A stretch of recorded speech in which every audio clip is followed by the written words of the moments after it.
불교와 친해지기. 불교인 김민희 선생님과 함께하는 불교와 친해지기. 지금 만나보시죠.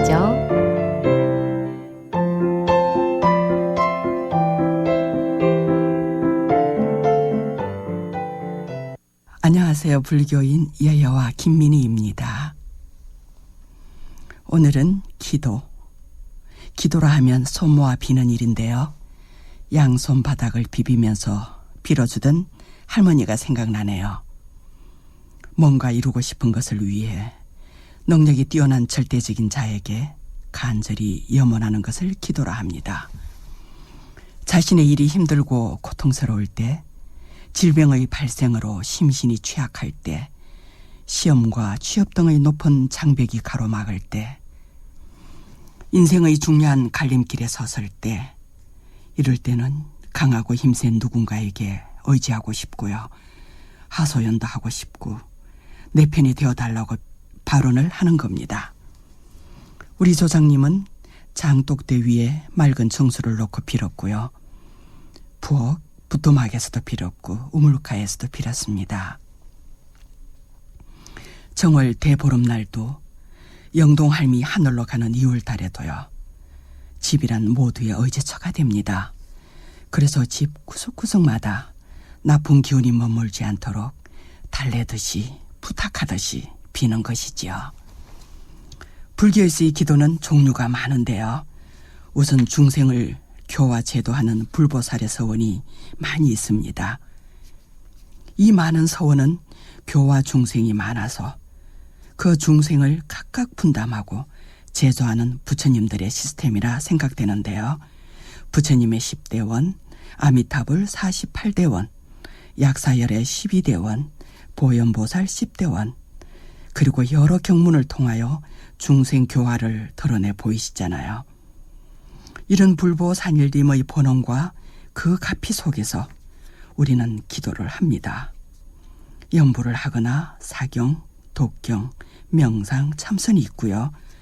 관세음보살 보문품, 신묘장구 대다라니, 나무아미타불, 광명진원 등의 칙념 연불도 있고요.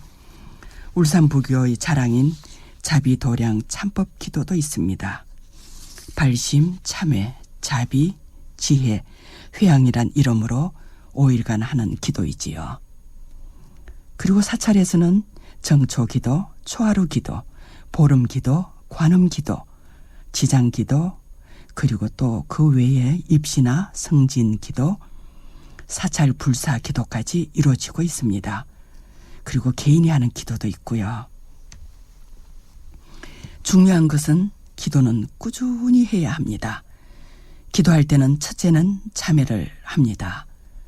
육조단경에서 참은 지난 날의 참회이며 회는 다가올 날의 참회라 합니다. 어제, 오늘, 내일이 늘 한결같고 꾸준해야 하는 것을 말합니다. 둘째는 감사의 마음입니다. 부처님 고맙습니다. 부처님의 인연으로 법을 알았으며 법의 수성함에서 지혜와 용기를 배웠으니 고맙습니다. 라고요. 그리고 셋째는 발언이 담겨야 합니다. 기도하는 원인과 성취를 위한 자신의 다짐이 있어야 합니다. 칠불통계계의 자정기의 스스로 그 뜻을 맑게 하라는 칠불의 가르침은 자신과 이웃에게 유익해야 합니다. 또한 기쁨이 함께라야 하고요. 기도에서 첫째 참회를 합니다 라고 한 것은 달마선사의 이입사행론준 보원행의 뜻을 보면 참회의 의미를 깊게 이해하게 됩니다. 원망과 정오심으로 지은 전생의 모든 악업의 과보를 달게 받으며 원망하지 않고 갚아간다는 것이며 모든 인연에 따른다는 것입니다. 그리고 두 번째 감사의 인사는 하고 또 해도 됩니다. 부처님이 그만하라고 하지 않으니까요. 그렇다고 더 하라고도 하지 않습니다. 부처님은 때없이 찾아가도 항상 그곳에 계시며 미소까지 띠면서요. 만일 부처님이 숨어 계시거나 저 먼 곳에 계신다면 어떻게 하시겠어요? 그래서 항상 고맙습니다 라고 해야 합니다. 그리고 발언을 하는데요. 고맙다는 인사 후에 부탁하기는 죄송하죠. 그래서 그냥 부처님을 옥념하고요. 법대로 살아가게, 물러나지 않게, 게으르지 않도록 경축해 주소서라고 합니다. 이럴 때 부처님과 서로 주고받지만 아무도 없습니다. 애초에 아무도 없는 거 다 아시잖아요. 부처의 역할을 스스로 한 것이고요. 사찰에서는 기도스님의 의식에 따라 삼보에 귀하고 그리고 앉아서 천수경 독송을 합니다. 개정의 사망으로 탐진치 감각적 작용이 일어나지 않게 신구의를 맑게 합니다.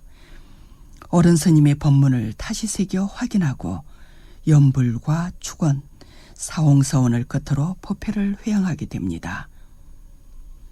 그리고 덧붙여 전하고 싶은 것이 있는데요. 법성계입니다. 대방광물화엄경, 이 방대한 경의 엑기스라고 말하죠. 10조 9만 5,048자를 200열자로 줄인 개송입니다.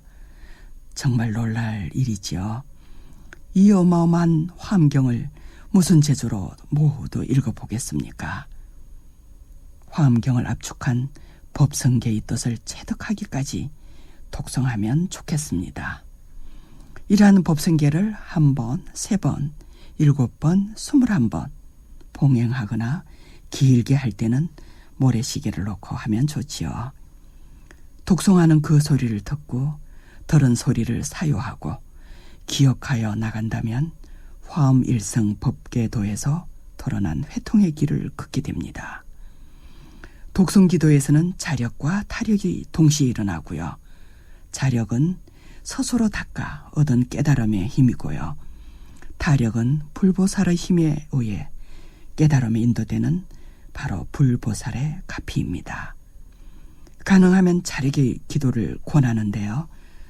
타력에 의지하는 것은 기도를 쉽게 생각하고 남의 탓으로 돌릴 수 있거든요. 처음엔 할 수 있을 만큼만 하세요. 꾸준하게 하면 됩니다. 구례부동 명의불, 구례부동 명의불, 구례부동 명의불 성불하십시오.